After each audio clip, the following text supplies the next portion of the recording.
Hello, this is Courtney from Love Lives On, and today I have the pleasure of speaking with Patti Allen, who is an experienced grief and bereavement educator about the topic of anticipatory grief. So welcome, Patti, and thank you so much for joining me today. Thank you. Happy to be here. So the first question that I have for you is, what is anticipatory grief? Anticipatory grief is the grief that occurs before a loss, generally when one gets the news that a death is likely or imminent. Right. And what kinds of emotions might someone experience when they're experiencing anticipatory grief? They're pretty similar to the actual grief. There can be sadness, anger, isolation, a lot of that. I guess where it differs is with anticipatory grief, there's a lot more wondering what it will be like, imaginal thinking. Right. So that can produce anxiety, fear, and sometimes depression. Right. And that touched on my next question, which is how anticipatory grief differs from death and grief following the unexpected loss of a loved one. So I'm going to move into my next question then. No worries. Can people address their anticipatory grief before their loved one has passed away? And are there ways to prepare themselves for an impending loss? Absolutely. You know, for sure, for those who like to write, journaling is very helpful. Right. Getting your support in place. You know, the upside, if we can call it that, of knowing you're going to lose a loved one is it does give you time to work on it and get affairs in order, express what needs to be expressed, and really finish up anything that was unfinished during the life. And that can include forgiveness. Right. Not everyone's ready to do that. So you can imagine you go the whole gamut of what people might do depending on the situation. Right. But I would say to start there and really start working on what's the future going to look like for you without that person in your life. And it's hard work, very hard work, but it really helps in the long run. Absolutely. And is there any danger that working through anticipatory grief will result in premature detachment from the dying person, perhaps as a coping mechanism? You know, some people do that. It's not a large danger. You know, when we look at grief, it's so different for each of us. Very true. And, you know, the textbooks love to have guidelines. Yeah, a definition. Yeah, it's a definition and a timeline. You should be here by 6 months, you know, and you're okay. It doesn't work that way with grief.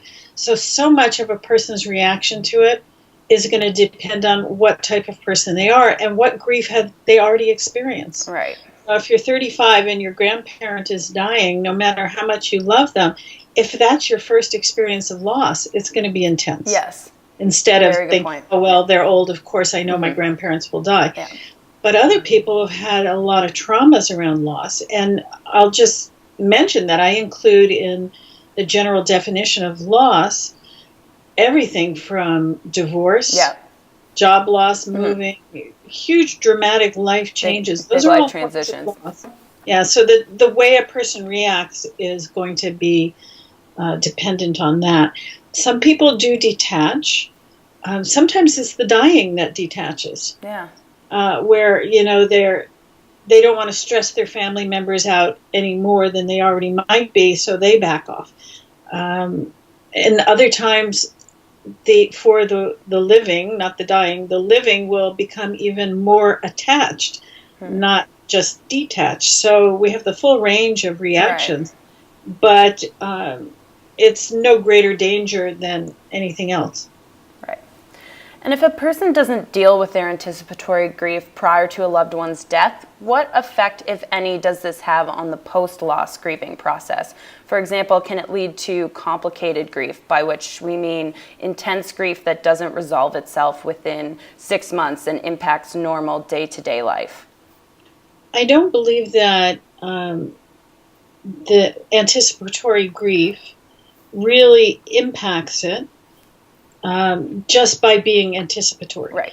So what that may look like for some people, for me, as someone who works with people's emotions all the time, I see that if you're avoiding the feelings that are coming up, you may be anticipating all sorts of things getting depressed or anxious and so on. If you avoid it before the death, you are likely to avoid it after the death. The only exception is some people try to protect their family members. And they actually can deal with their emotions once the person is gone. Right. But it does, in my experience anyway, it doesn't make complicated grief any more complicated. The real question is, are you willing to look at your feelings? Right. And if so, and not avoid, and so on. You know, the basic tasks of mourning, accepting the loss, and learning how to live with it, and even moving on or creating new attachments with other people in life, we have to do that anyway. So again, if we go back to what I mentioned before, that how a person has experienced loss prior to this and their own emotional way of behaving in the world, what do they, you know, some families teach, we don't talk about these things. Yeah. And other families will teach you, but not in a good way. So they'll say, you know, you shouldn't cry. Right. Boys don't cry. Yeah. Right? So there's all kinds of family beliefs that are going to color how a person deals with it, but that is going to follow them no matter where they are. So we might say that anticipatory grief is a great gift, besides or in addition to having time to put your affairs in order and say goodbye, which doesn't happen with sudden death. You really have a chance to grow emotionally. Right. Not everyone will be happy about that. Yeah. And what is your best advice for people who are facing the imminent loss of a loved one? Well, for sure, to continue on with your own life as best you can. It will be more complicated if you're the caretaker. Yeah. Person who's dying, of course. But it's a really good time to put a lot of self-care practices into place. Right. Taking time for yourself to just breathe. You know, you don't even realize sometimes how tense you are until you pause. But making breathing a regular habit can really do a lot. We can't underestimate the power of stress to mess our own health up. 100%. And there's nothing more stressful than this. So putting that into place, but a lot of the things we can do, people might do for you afterwards too. So people might say, "Can I bring a casserole over?" or something like that. Say yes. You know, if someone wants to help you, or can I stay with your mom for an hour while you go get your hair done or go run some errands? Anything. Yeah. Willing to accept help, and not everyone can do that. So that's actually a pretty big one too. The task of mourning, though, is never finished until we're done. And then grief can go on forever. Yeah. You know, if you've had a major loss, you know you don't stop loving that person, you don't stop thinking about them. But it comes in waves, and how you handle it over time is not so much a tsunami as it would be when it's all acute. So just continuing to accept the fact that it's a never-ending process and giving yourself permission to feel. Right. Excellent advice. Yeah. And lastly, how can we support a friend or family member who's experiencing anticipatory grief?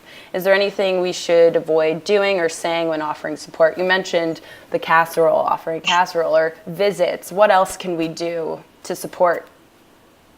First and foremost is a lot of people don't actually think that anticipatory grief is a thing. Right. Not so much professionals, but the average person in the street. How can you mourn something that hasn't happened yet? Right.